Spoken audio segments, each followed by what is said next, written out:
Last spring, when Mark was, and the committee was requesting courses and thinking about this year's adult educational opportunities, Mark sent out a request, and I replied with this title, as I have on the sheet there: My Journey, What I've Learned Along the Way, What Difference Does It Make? And the subtitle, Pandemic Reflections in Memory of My Great Aunt Who Died Young from the Spanish Flu. And many years ago, Julie and I found her gravesite south of Fargo, North Dakota. I'll say a little bit more about that family later on. But this pandemic that we are in is approximately 100 years after the great Spanish flu pandemic in the early part of the 20th century. Now, when I proposed this title, I had no idea what I was going to do, really, and that puts a little pressure on you. So, what I'd like to do, at the very beginning, I'm assuming you can all read this yourself, but I'd just like to read it out loud, the title, the description of the class, and make a comment or two along the way here. This 6-week course will focus on a series of I think we ought to just strike the word post, pandemic reflective vignettes. Vignettes, by definition, are relatively short, that are personal, but hopefully also generative.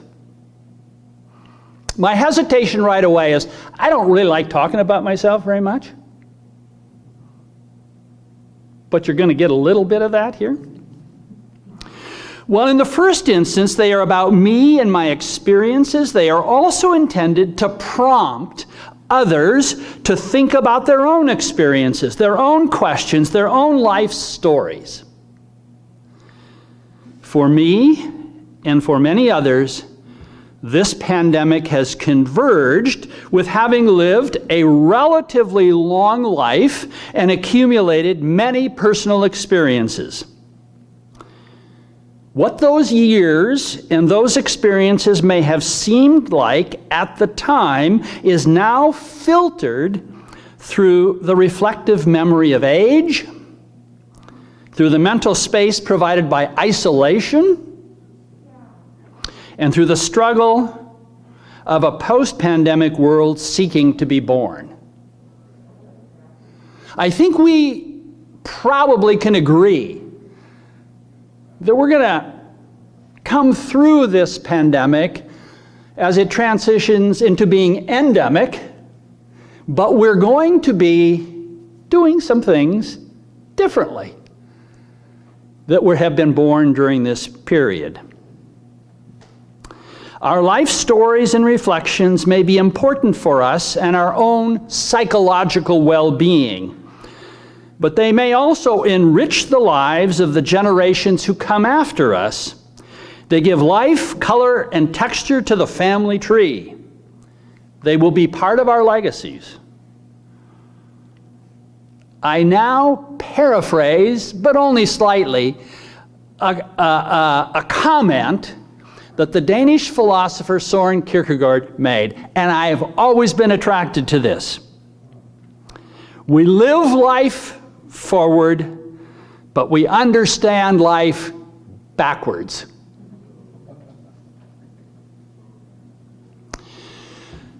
Now, I, for one, have throughout my life become increasingly interested in the whole question of memory and remembrance.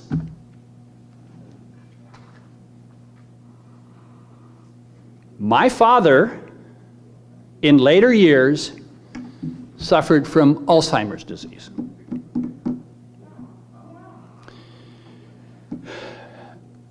we know that the whole issue of memory has become critically important for neurologists and brain scientists.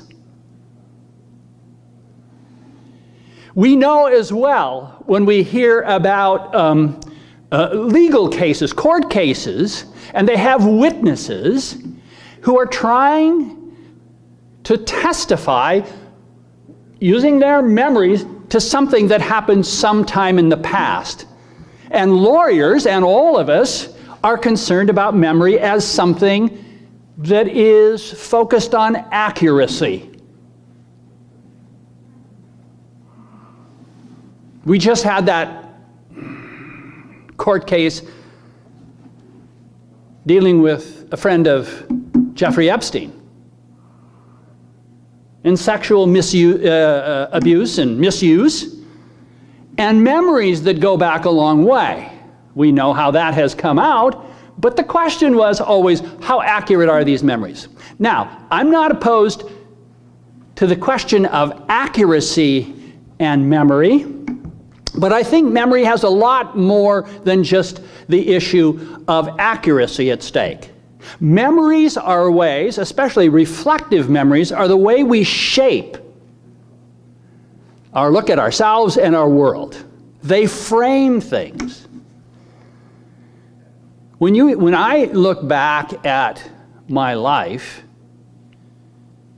I'm not entirely positive that everything is precisely accurate. But that is, in a sense, beside the point, because these memories accrue and they are reshaped and they come to function for us in the present.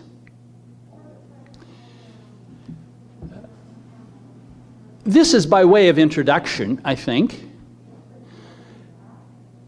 Many years ago, I spent a good chunk of time, some months, on sabbatical in Israel, because I was really interested in the Palestinian question, still am.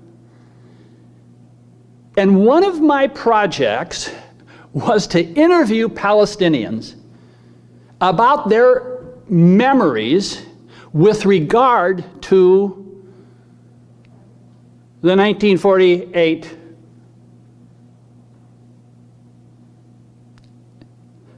the Nakba, as the Palestinians would call it, the catastrophe, and the Israelis would call it the War of Independence. And so I got hooked up with some folks who set up interviews for me with various Palestinians, and I'd go to their home or I'd go here or there, and it was interesting to get to meet people, but I had a whole series of questions having to do with their memories and how they shape things. And one of the things that I did when I got home was I wrote, maybe you're familiar with the Sojourners group, an article for Sojourners magazine on the issue of memory. It's happened to coincide with my own father's dealing with Alzheimer's, but it became clear to me that the inability to remember is a problem, but it is also a problem if you can't forget. Because many of these people had memories that went back decades, if not centuries, about wrongs that had been done to them, and it was as though those wrongs were done yesterday. And the other side, the same thing.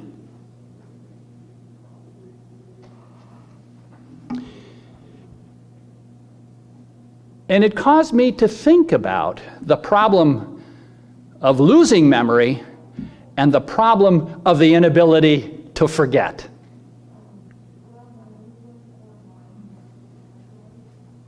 Okay.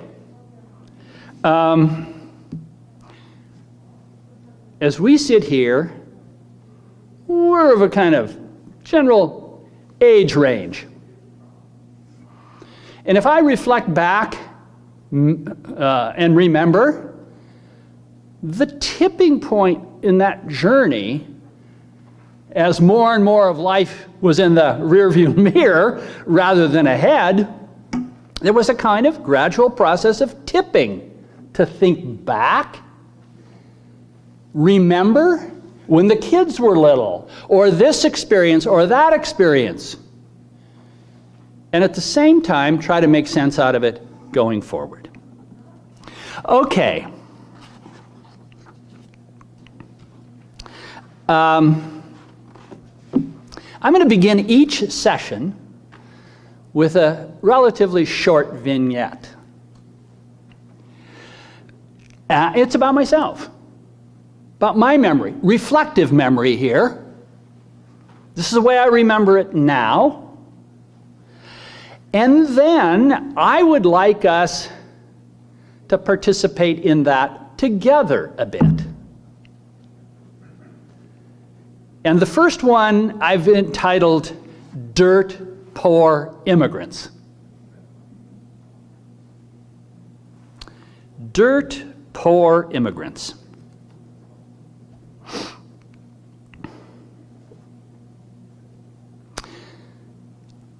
I'm the grandson and great-grandson of immigrants who came to this country and found their way to the high plains of north-central Montana as homesteaders and pioneers. The German side of my family came late in the 19th century, whereas the Norwegian side came somewhat later. 1910, in the case of my Norwegian grandfather, who arrived in New York aboard that famous ship, the Lusitania. Later to become famous because it was sunk by a German U-boat in World War I. In terms of material goods, they arrived with little or nothing. In my home, we had a drawer filled with just random piles of old pictures as, not in 1910, but later on over the years. Even then, it was clear that they had little or nothing. They didn't speak the new language. Maybe some of you have had this experience too. My mother was the youngest of 6 kids. The 2 older boys all learned German first. By the time it got to my mother, as she would joke, I learned a few crude German expressions. That was about it. And of course, with German, there were times when it wasn't popular to be caught speaking German in this country. My Norwegian, my dad was one of 5 kids, one of whom died when he was 8. His older brother learned Norwegian first. My dad couldn't speak a word of Norwegian and more or less didn't care about it.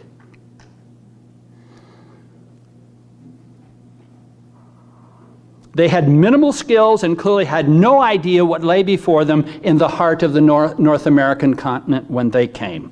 But they knew that what was on offer for them in Europe was not to their liking. And the vision of a better life was the lure that drew them to this new land. As north-central Montana opened up for homesteading, they traveled west and filed their claims. While these claims were not at the end of the earth, you could probably see the end of the earth from there. Remote. The countryside was vast. At once beautiful, open, remote, and to many outsider eyes, utterly desolate. You can ask my wife about that. The climate was harsh and noted for its extremes. I'll give you an example. When Julie and I were in college at PLU, one Christmas, after she celebrated Christmas at home, she got in the train and came to Montana. She got off the train. You can only guess what the thermometer read. Not the wind chill, the thermometer, 50 degrees below zero. The next summer, she came back during harvest season to visit my family. It was 112 above. I've always said, anything between 0 and 100, that's a piece of cake. Not all of you would agree with me.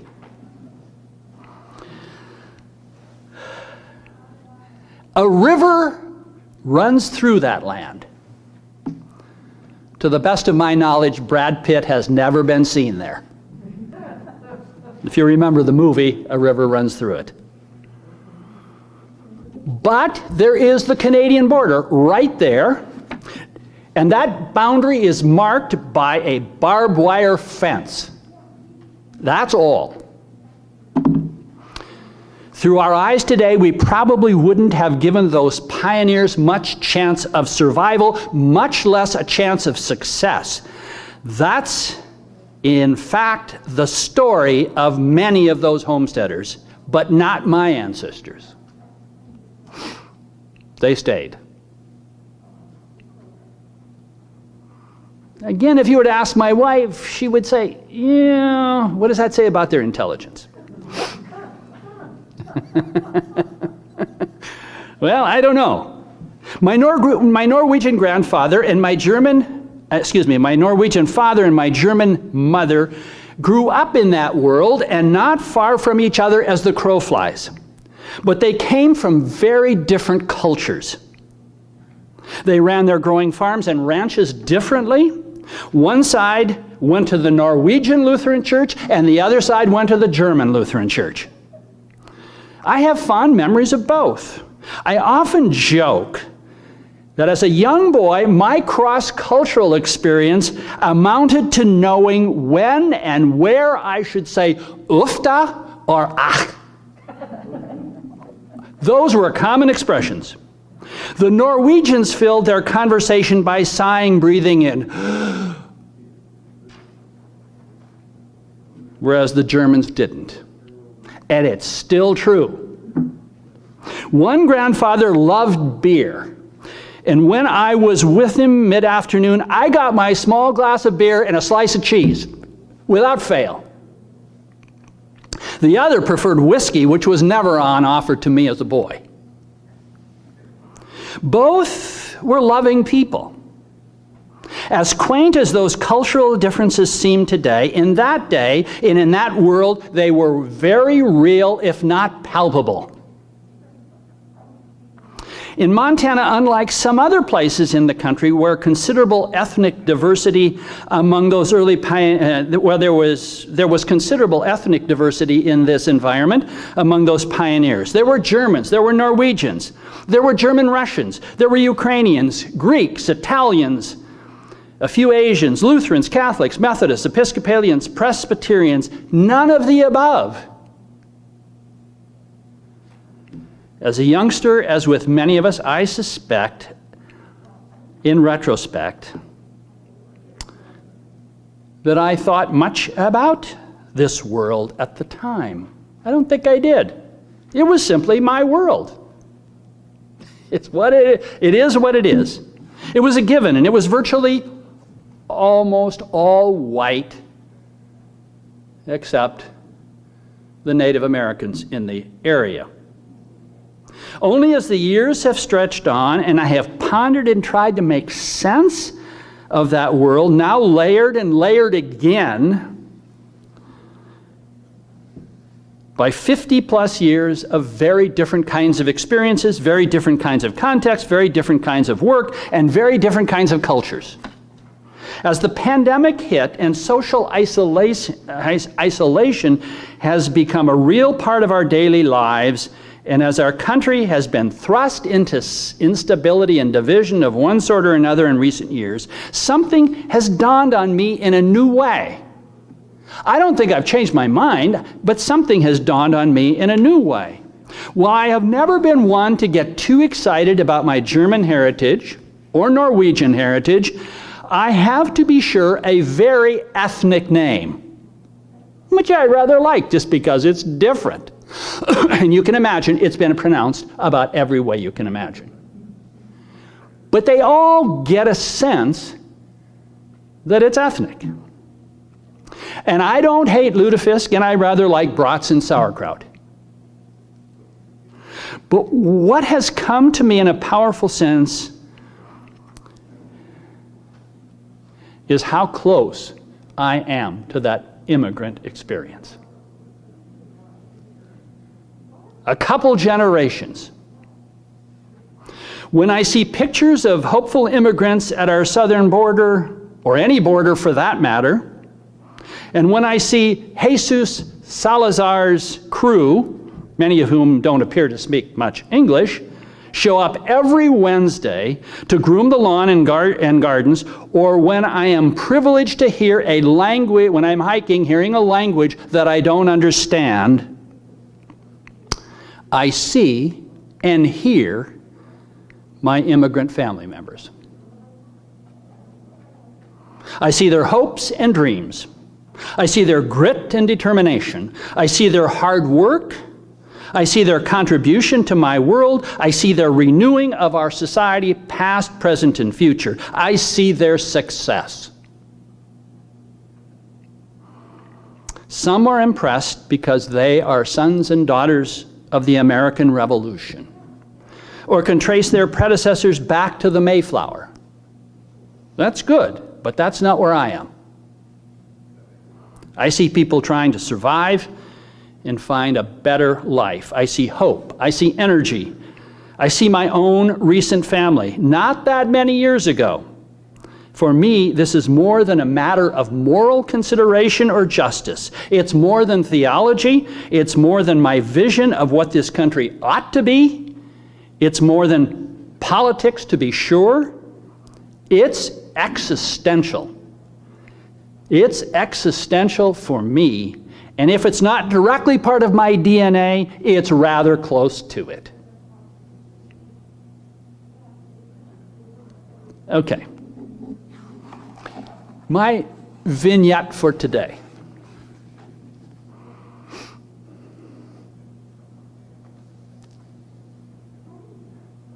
If I have one fear about this class, it's that I am going to end up just talking about myself, which would be a disaster. So, some questions to ponder. How did you get here? What are your stories? And how do those memories shape your life today? Shape your thinking today? How do they intersect with the images of immigrants and refugees that you see today? In these matters, who is our neighbor? I think that's a very human question, but it's also a theological question. So what? So what about any of this? Is my memory, are your memories, simply the idle thoughts of people who are privileged enough to have time and resources enough to sit around thinking about such things? I hope not. So,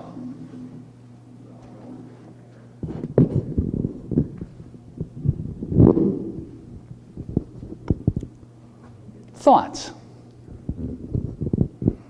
You have your own stories.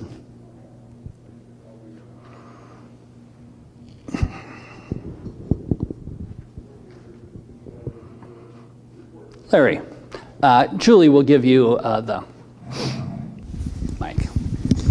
My grandfather was conceived in Germany, born in Wisconsin, and settled on a homestead south of Spokane, German. And the story that was told was that they were tired of the wars in Germany, the Austro-Prussian War, France War, and they wanted to go to a place where they would not be drafted into the army. And that's exactly the lore that I heard on my German side of the family, yeah.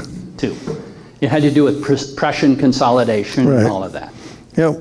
And they grew up on a homestead in south of Spokane. So.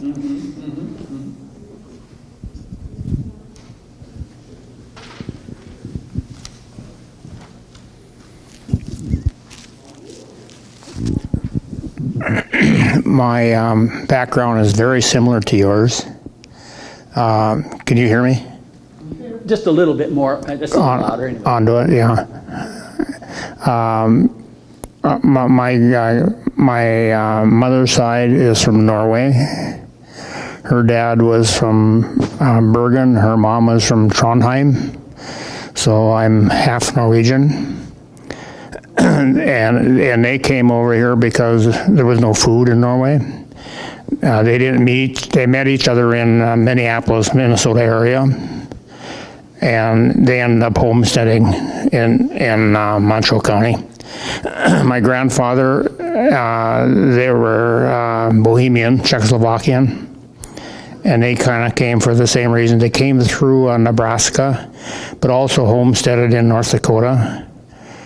On my Bohemian side, my great-grandma, she came up here with her son at about 15 years old and 3 daughters, and they homesteaded.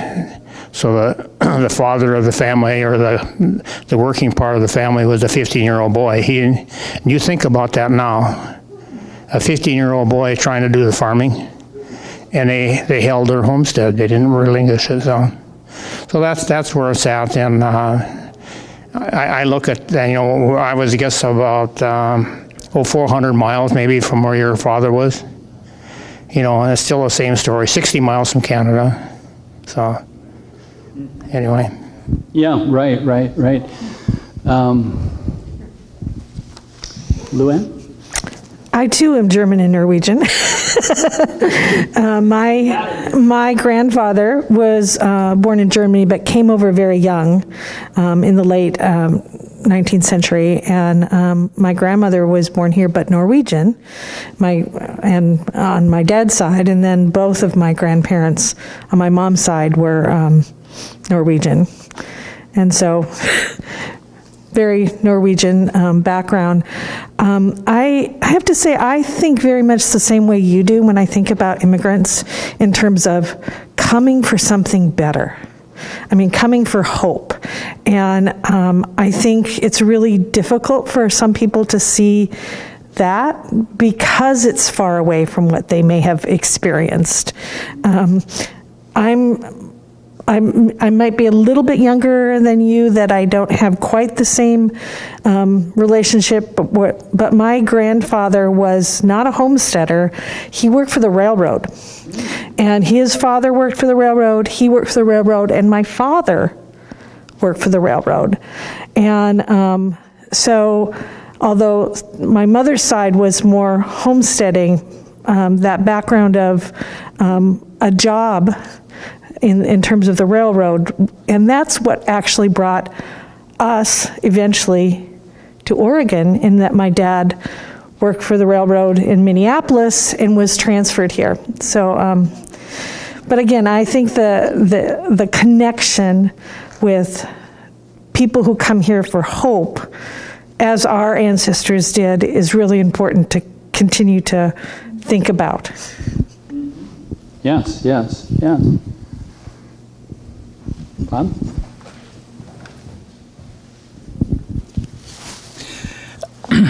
Well, I'm German, so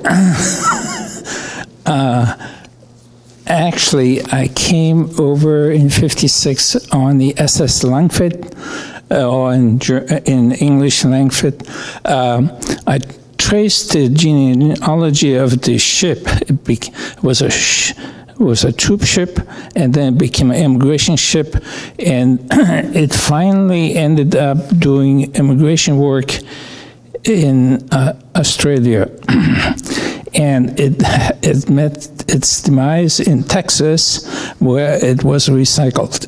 So anyway, but as to the family, we came over here as refugees, and then we were funny. We were told that we'll be going to Washington. So after about 3 days of travel, we said, boy, it's taking a long time from New York to Washington. And we finally realized it was Washington State. So we were traveling. So anyway, we landed on the Indian reservation, Yakima Indian Reservation, and my father became a ranch hand for our sponsor. And 2 years later, we leased the land from an Indian family. We leased 80 acres. We did truck farming, so we had the produce and some alfalfa, but mostly our living was made by producing vegetables. And anyway, so that's that. We weren't dirt poor, but we were not wealthy. Or I had three brothers and a sister, so it was a fairly large family. And my father died when he was 46. It was only 5 years in the country. Anyway, but we made it through, and we became, all except for my sister, became citizens. And she is holding out for some reason.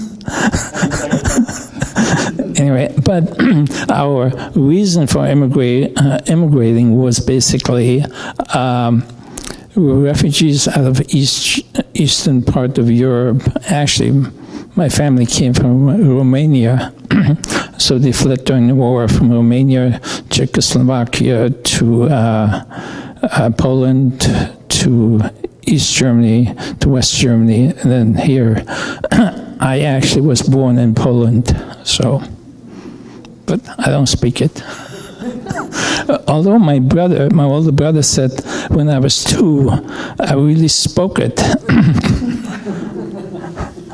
and about 10 years ago, I went back there to look up the estate I was born on. And we did find it, and we actually got to see the land, but it's quite different than it was then. Anyway.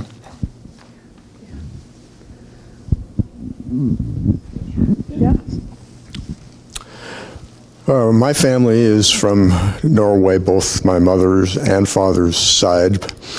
But actually, quite a while ago, it's both my great-grandparents were born in Norway, but so it's like 1850s or something like that. So long-time American, I guess. My dad's family likes in the Stavanger area. My mom's the Hamar area. And my dad's family homesteaded, I guess, initially in North Dakota, and my mother was in northern Minnesota. And, well, everyone left North Dakota, and we have a lot of people here who can verify that. There's lack of opportunity there, I think. So I'm, I don't know, Norwegian through and through, I guess. So, but my dad learned Norwegian first. My mother did not. The native language is long lost. Interesting. Anybody else? Claudia? My grandfather came to the U.S. when he was 16 years old, and it's hard for me to think of my own children going off to a foreign country at 16. He came in, as far as I understand, through Michigan, and then came to Seattle and got on a boat, went to Alaska, and to the Yukon, mined for gold. And he was kind of like on a merchant marine boat is where he was. But anyway, and people would talk about him. He lost a tooth. He took a knife and removed the tooth. And I just think, oh my gosh. But anyway, he came and he homesteaded in northern Idaho, went back to Norway, brought my grandmother and several of his brothers over to the U.S. And about 20 years ago, Donna and I went to Norway to see, because my father's been gone for a number of years, and tried to see if we could find the family, because I had very little information. And they're all up in the Molde area of Norway. And Kleva is a little tiny hole-in-the-wall community. But I've been in contact with all of them since, and it's pretty rewarding.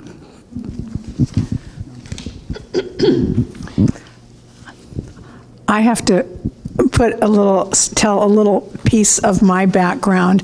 Last summer, I got an old photograph from a distant cousin who has been kind of the keeper of family lore. And this was a photograph worn with the ragged edge around and kind of sepia, a little bit faded, but clearly recognizable to me. And it was of my the photograph was from Sunset Beach outside of Anacortes, Washington, where my family all immigrated. And in the photograph on the left side was my great-great-grandmother, Ingeborg, who I remember from the oval picture in my great-grandmother's bedroom. And she is standing there in a heavy black coat. And on a log on the beach is seated her granddaughter, my grandmother, with her firstborn child, my uncle, my oldest uncle, Buell.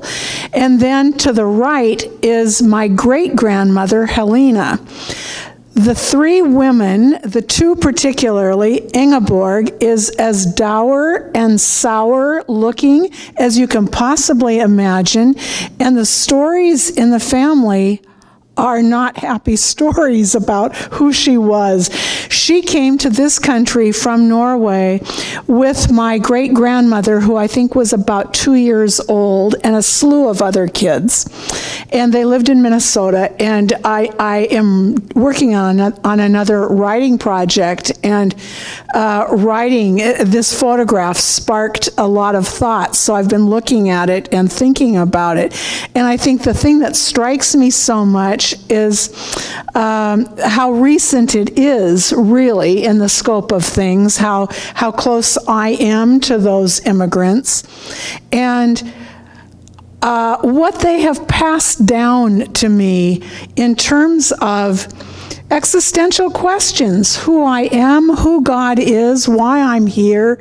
And I don't think probably if you were to hear their strict notions of what those questions might look like, I don't want to embrace what they embraced as a faithful life, because it was very dour, it was very legalistic, and at the same time, here I am, 21st century, and am grateful to them for what they did pass down, in spite of all of the warts and foibles and things that I might have thought about differently.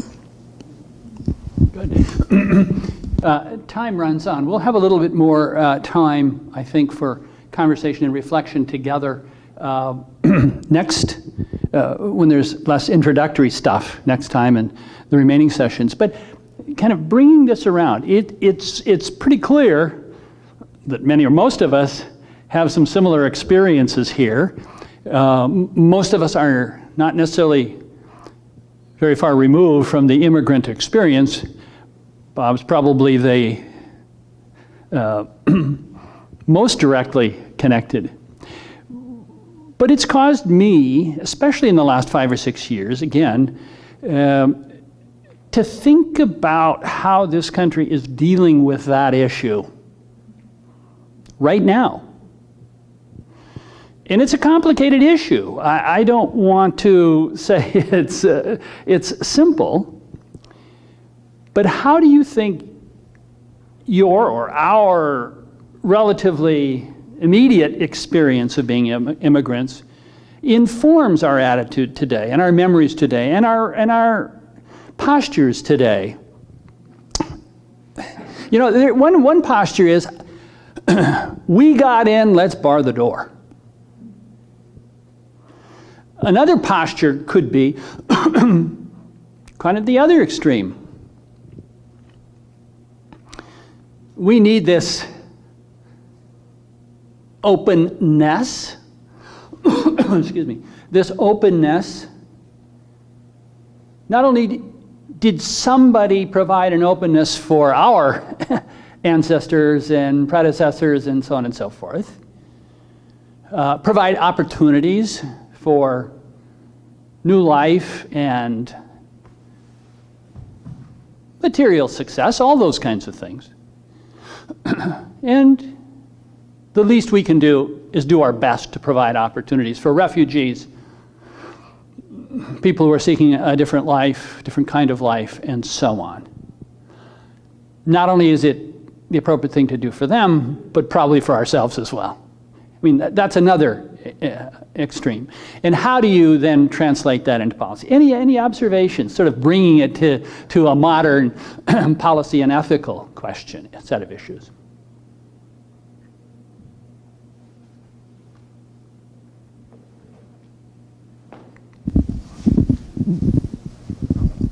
Claudia's story about her grandfather that was 15, 16, who came here.